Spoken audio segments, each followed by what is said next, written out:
Stevenson Honda is the greatest place in town to buy a car. Choosing the right car is a big decision. Here at Stevenson, we've got the exclusive lifetime warranty for a great peace of mind and have been a trusted name in the Southeast for over 50 years. My husband drives the Odyssey, I drive the CR-V. Here at Stevenson, you'll find familiar, friendly faces with an experienced staff to help you search for your perfect vehicle. Come in and experience the Stevenson difference for yourself. If it has our name on it, you have our word on it. Come on, Dad, let's go. This is it. Excuse me. Okay, wow. Paying all this money during a recession, and she's living with a snake girl. Hi. You must be my roommate, Alex. I'm Kaylee. Nice to meet you. Hey, wow, you really got your room squared away fast. Well, I'm in the National Guard, so organization's kind of our thing. Oh. Yeah, plus they pay for my tuition, which is great. Really? Wow, so you're not in debt and your room is clean. Yeah. Is the Guard Scholarship right for you? Visit nationalguard.com.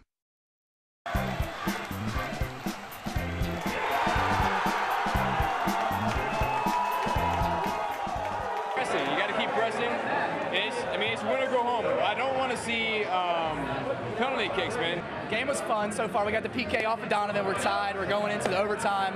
Hopefully we can score one more goal. If not, we'll take penalty kicks. I think we can hang it out in the penalty kicks. Welcome back to the Cape Fear Sports Report, driven by Stevenson Automotive Group. We're inside Hell's Kitchen. We've just gone to overtime. It's 1-1. It's pretty intense in here. We're going to send it over to Jim Dahlke over at UNCW. He's got his little bit of a Seahawks summer roundup. We're here with Justin Bradley, a rising senior at UNCW, an Ashley High School grad, and now he's playing with the Wilmington Sharks. Justin, what's it like playing in your hometown for summer ball?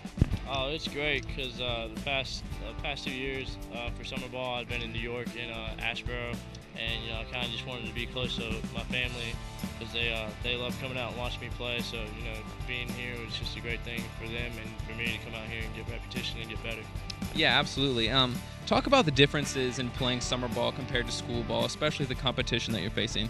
As far as like competition, we're playing, the teams are a little bit more spread out. You got a lot more players from a lot of different schools. In summer ball and school ball, there's a lot of team chemistry because they've been going together since fall and the spring, and then summer ball they come from different areas, and you're just trying to get it together. It's all about coming out here and having fun a lot in summer ball. And school ball, I will say it's a lot more serious, but summer ball is serious as well. Summer ball, you're not with a bunch of teammates. You're here, to make friends and have fun and get better. So, yeah, absolutely. How important is it to play every summer rather than taking the summer off and going home and sitting on your couch? It's very important, especially as a baseball player, because you can, as a baseball player, if you take time off, you can get rusty very, very quickly. It's better to be out here and getting better each day, and not taking any time. Make sure you're upbeat with your weights and your body and your arm. And as far as a pitcher, that's what I have to worry about. Hitters, their swings and all that stuff, and fielding and stuff. But it's better out here to get repetitions. Yeah, absolutely. Talk about last season at UNCW. You guys kind of had an up and down year. You kind of snuck in to the playoffs there in the end. Took the championship game to extra innings. Would you consider last season a success or a failure?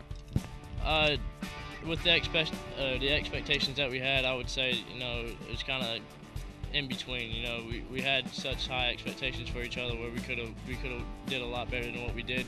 But I was very proud of the way we came. We finished in the end. Unfortunate that it happened the way that it happened. Everything happens for a reason. But we just didn't come out on top. But I felt like we played well towards the end of the year. We started really to figure things out. It just happened to be too little, too late. Yeah, absolutely. And UNCW did have 5 players drafted in the MLB draft. What does that mean for next year's squad? It means we'll have a lot of people stepping up. Because people that got drafted they were in pretty big roles for the team, and we're gonna have to wait and see who's gonna win what spot as far as in fall ball and all that stuff. So we're just gonna have to see what players fit into what roles, and we're gonna take it from there. And if you had a prediction for next year for UNCW baseball, what would that be? Super regional and 40 wins. I hear you. Justin Bradley, UNCW pitcher, Sharks pitcher as well. Thanks for your time. Thank you. In other UNCW news, forward John Fields received his requested transfer and will be attending another university in the fall. Fields finished his degree over the summer and will be eligible to play for someone else next season. This is devastating news to Peterson and the Seahawks, who are looking for Fields to be a go-to scorer next season. This is Fields at Peterson's press conference in April. It's relief. I mean, you always want to have somebody to lead you in the battle. I mean, he's a great guy, and I'm glad the search ended up with him. I mean, it was no better. I mean, if the search took a little long, it's all right that we got the right candidate to fill the shoes that this position needs as men's basketball coach. That makes 2 transfers in total, and there may be a third. 2 sources close to the team told me that Dominique Lacey is also planning to forego his senior season at UNCW. If this holds true, the Hawks roster would be in some serious trouble.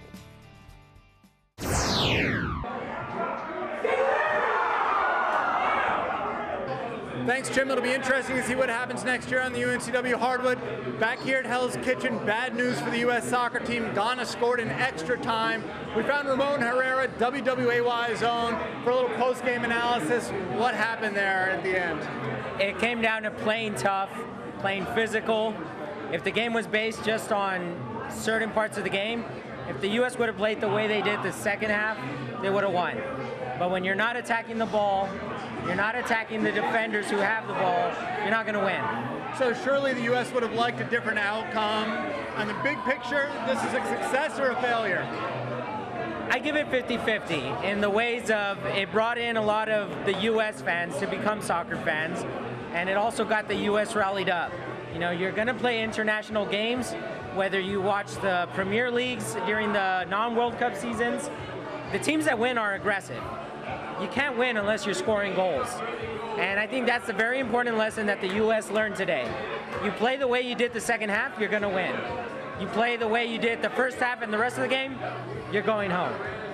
Well, tough break for the U.S. in the World Cup. Better luck next year in 4 years. Stay tuned. Coming up after the break, we're going to check out some high school news. We got our top 5 teams of the year. Come back after the break. It's the Cape Fear Sports Report, driven by Stevenson Automotive Group.